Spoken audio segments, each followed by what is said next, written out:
पराग studio. त्रिपुथन में लगल बा मेला सजन तनी मेला घुमाई दा। त्रिपुथन में लगल बा मेला सजन तनी मेला घुमाई दा। छोरा तू पैसा झमेला सजन तनी मेला घुमाई दा। छोरा तू पैसा के झमेला सजन तनी मेला घुमाई दा।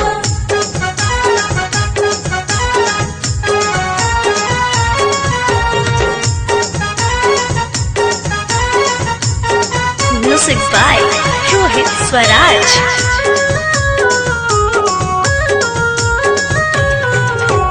पटना बजरिया से चुनरी मंगाई दा। जोरा जोरा नारियल और बिंदिया मंगाई दा। पटना बजरिया से चुनरी मंगाई दा। जोरा जोरा नारियल और बिंदिया मंगाई। कोरोना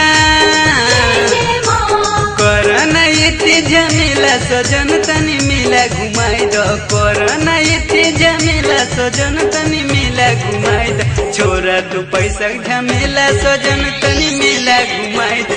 छोरा तू पैसा के झमेला सजन तनी मेला घुमाई दा।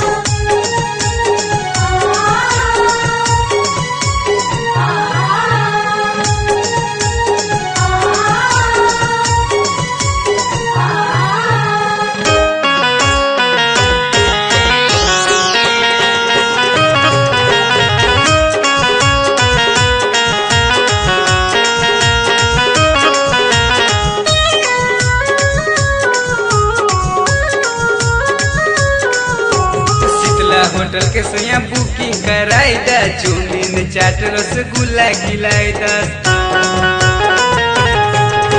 शीतला होटल के सोया बुकिंग कराई दा। चौमिन चाट रसगुल्ला खिलाई दा। बजरंगी होटल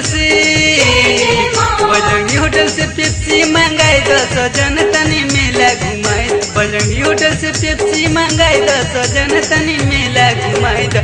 छोरा तू पैसा झमेला सजन तनी मेला घुमाई दा। छोरा तू पैसा के झमेला सजन तनी मेला घुमाई दा।